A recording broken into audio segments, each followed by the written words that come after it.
Hey, so I found more footage on the cutting room floor, so we're gonna do a part 3. Hey, you mind?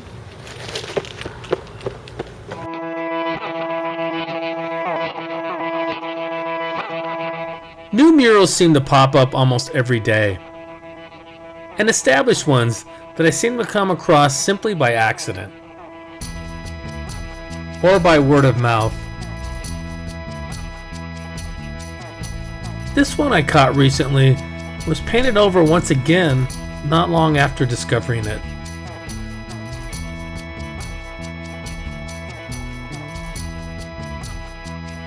Here's a creative favorite in my neighborhood, and a random collection closer to the east side.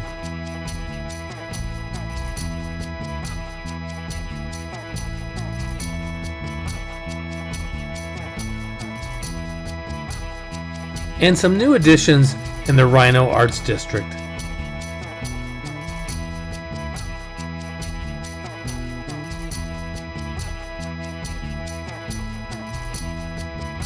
I had a quick chat with well-known artist Jolt as he was doing this commission for Mountain Dew. Hopefully we can catch up with him again.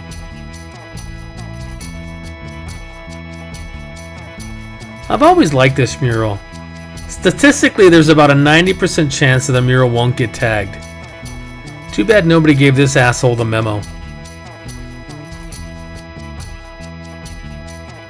But let's talk about some of our unused footage. I've always enjoyed this story from Kamla Presswalla, who we met in part 1. Well, tell me the Great Divide story. Okay, so that one, I did the old-fashioned way, right, with a grid and levels and lining and all that. That's how I laid it out.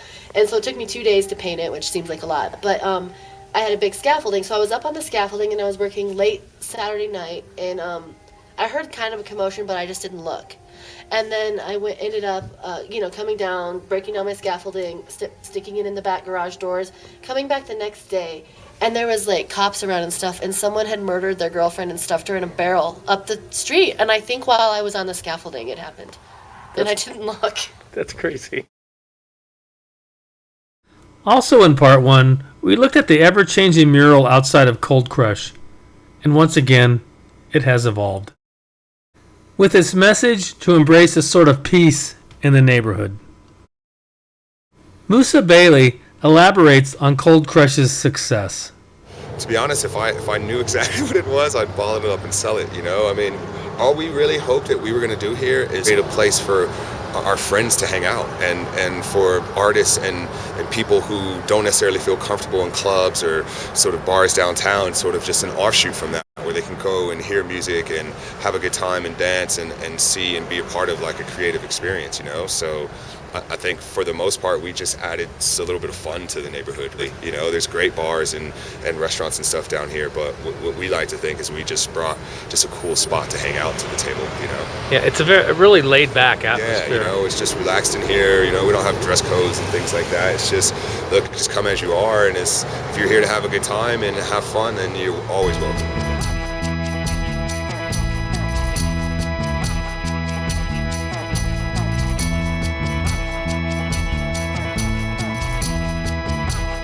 We showcased artist Gamma in part 2.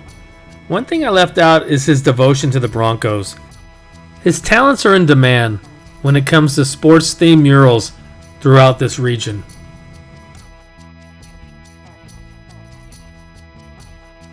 If you want to catch his latest mural opus in Denver, Insomnia, you better act fast.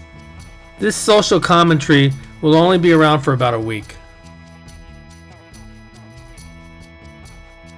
I was lucky enough to catch its progress numerous times in the preceding weeks.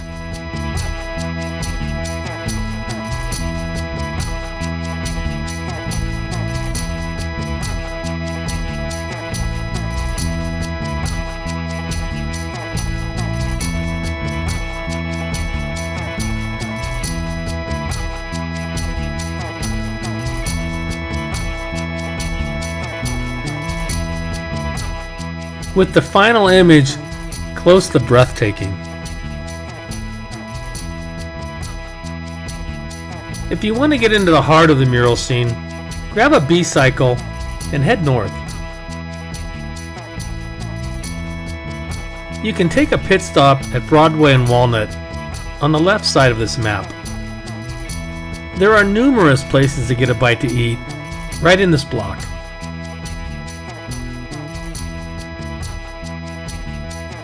Make time to discover the Dada Art Bar, new to the Denver scene, with lots of murals on the outside and an ever-changing array of shows on the inside.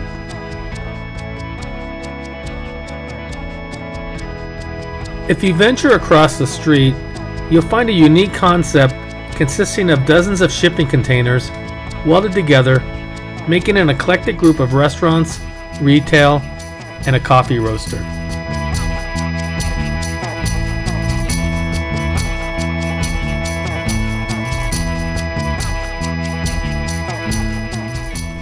The River North Brewery is just blocks away.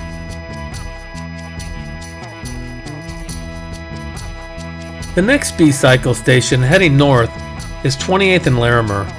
You'll find the biggest concentrations of murals here.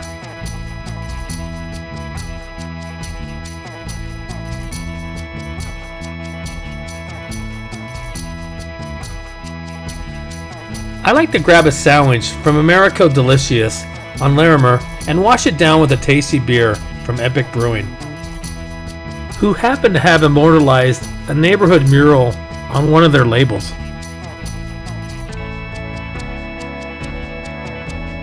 You can finish up this mini tour at the 33rd and Arapahoe BCycle station. Walk a couple blocks west and take in the ever-changing legal wall between 34th and 35th on Larimer. And if you're not on a bike, the great thing is parking is free in this area north of Broadway.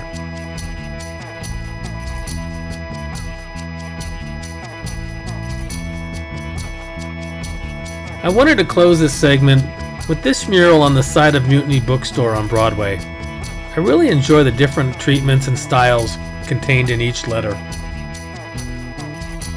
Thanks again for watching. To see more in our new road trips, go to AmericanRoadTrips.co and subscribe on YouTube.